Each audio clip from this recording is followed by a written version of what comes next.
Let's face it, it has never been easier to get famous, especially with apps like TikTok that are full of active users where the algorithm is curated purposely to show you content that you've never seen before. There are countless songs that were released independently in 2020 that became huge chart-topping hits, like huge. Artists putting themselves out there on social media has never had this much of a payoff. Until now. TikTok has changed the game for music promotion and artist discovery. But is it an entirely unique phenomenon? Today, we're gonna talk about what came before TikTok, what music innovations came before, and how TikTok has taken influence from all of those different innovations and is what it is now. So let's dive into it. So we're gonna talk about radio, television, 2000s, personal ringtone craze, and a YouTube. Let's get started. So let's go all the way back to the 1920s, the golden age of radio, baby. Its demand was super high, meaning it had a super high user base. And why was it in high demand, you might be wondering? Well, you guessed it, because of a crisis. That crisis being the Great Depression. The encyclopedia says, as the Great Depression deepened in the United States and around the world in the early 1930s, reliance on radio increased. More people owned radios, were listening to radio in increasing numbers, and were listening to radios for an increasing amount of time each day. Doesn't that sound like familiar? People turned to radio as a cheap way to escape from reality through various forms of entertainment, one of them being listening to music. So this surge in widespread exposure for musicians made it so that they had to come out with more music more quickly. Before the radio, bands could get away with playing the same arrangement for years even because they could only play to so many people that could fit in a venue. But now that radio was a thing, anyone could listen from anywhere, so they had to keep it moving. People's attention spans were getting smaller. There was just way more content at their fingertips. So to stay relevant, you had to fight for a place on the radio. And how would you do that? Coming out with more hit songs, baby, yeah. And then radio consumption died down with the mass production of the television in the 1950s. So let's move on to television. TVs started to become cheaper the longer they were on the market. And as they became cheaper, the user base grew. Meaning more people were watching TV, baby. So in the 1960s and 70s, cable television started moving into cities, which made the demand even higher and the user base even bigger. So this resulted in more channels being available, one of them being, you guessed it, MTV.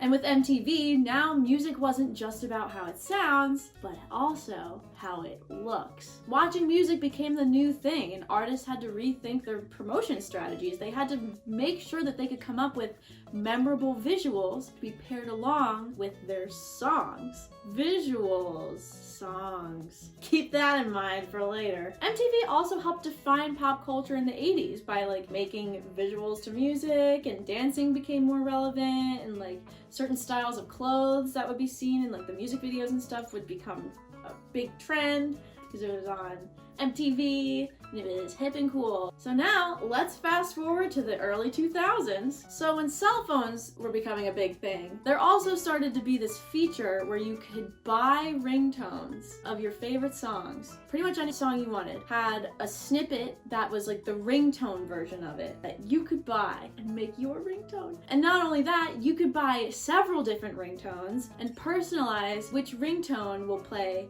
for which contact. You could pick a different song for each of your friends. Well, what more could a girl ask for? I remember my first ringtone on my flip phone was No One by Alicia Keys. Big Alicia Keys girl, my mom loves her. And then picking your own ringtones became a huge deal. People would pick their ringtones so carefully. It was actually just a big decision to make because it represented your music taste every time your phone rang, which also represented a part of you, your personality. Picking your ringtone was defining your identity. Who am I? What song plays when my phone rings? And this factored even more into our cell phones becoming a vessel of personal identity. The personalization aspect of being able to choose which snippet of which song you wanted as your ringtone was super innovative at the time. It was a big deal. It was like a big thing. And you know what this resulted in? Artists wanting to make their songs go viral as ringtones, snippets of their songs to go viral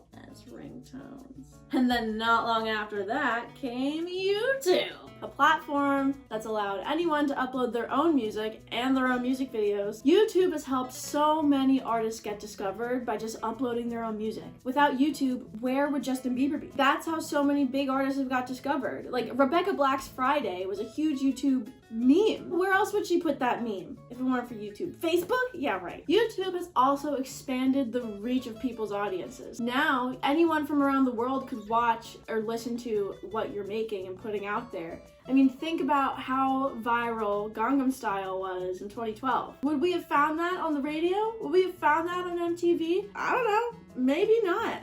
But sure found it on YouTube. Ain't that the truth? This gave smaller, unknown artists an opportunity to blow up. This resulted in artists wanting to go viral on YouTube. Its user base was so much wider than its predecessors, and it was literally free to upload to. You know, what's not to love? What's not to love? So this brings us to TikTok, an app that has taken influence from each of these innovations and combined them into one absolute powerhouse of a platform. Let's talk about how it parallels with radio. Think about the soar in TikTok downloads at the beginning of 2020 with the coronavirus sending everyone home and putting us all in lockdown.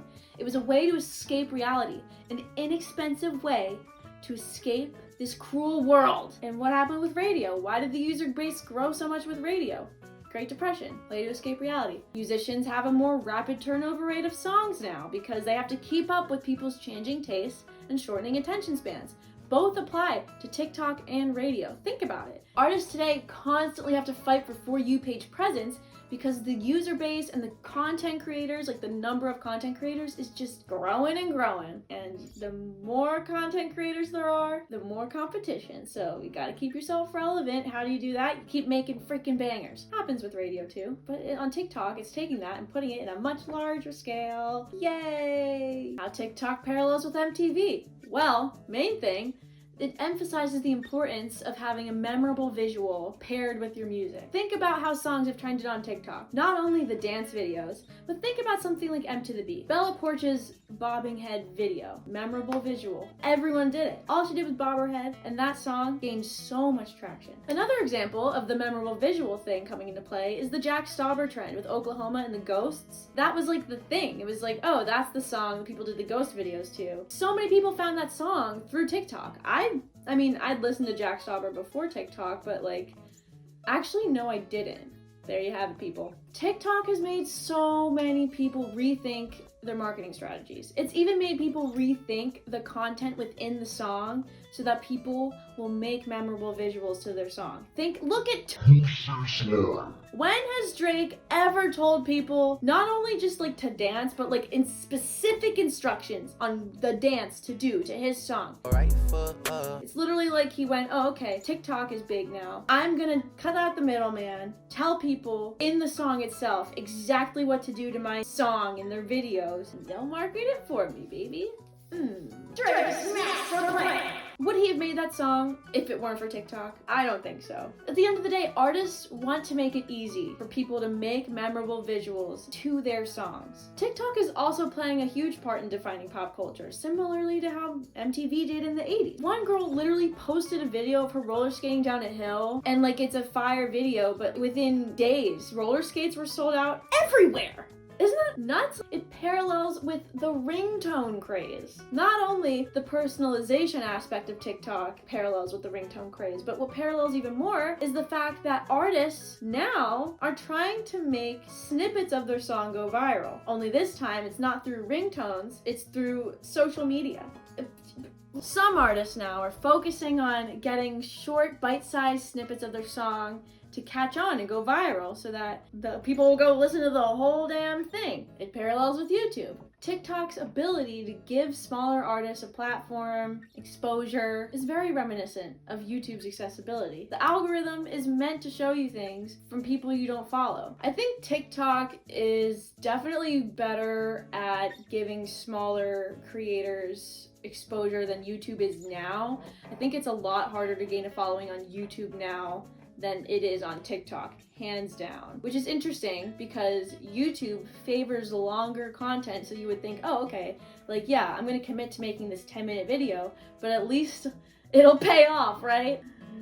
But on TikTok, you could make something and like not think anything of it, and it will explode. The videos I spend the least time on are the ones that explode. Throughout the entirety of 2020, like 90% of the songs in the top 50 US charts, even like the top world charts, were all songs that went viral on TikTok. And a lot of time from artists that no one had ever heard of before, that had gotten their break on TikTok. And YouTube and TikTok are both free to use if you have a freaking phone or piece of technology. Both of these platforms made it so that you don't need to already know someone in the industry to get noticed by people in the industry. And one big thing that all of these innovations seem to have had in common is the public's response. There's always people that think it's awesome, you know? Oh, it's so cool. And then there's the freaking gatekeepers that are like, TikTok's ruining music because it's making my favorite artists popular. But in reality, making music mainstream isn't ruining it.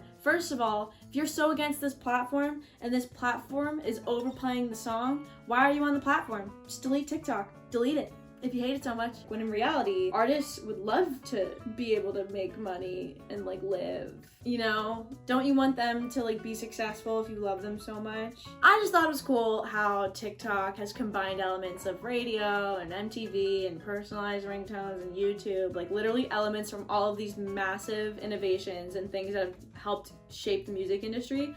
And it took them all and it said, okay, let's put them all together in one big rectangle. I think that's cool. I thought other people might think that's cool too. So if you thought this was cool, it would mean the world to me if you like the video. Subscribe to the channel. Ring the bell for more epic pranks. It'll be interesting to see how whatever comes next will borrow from TikTok. Thanks, guys.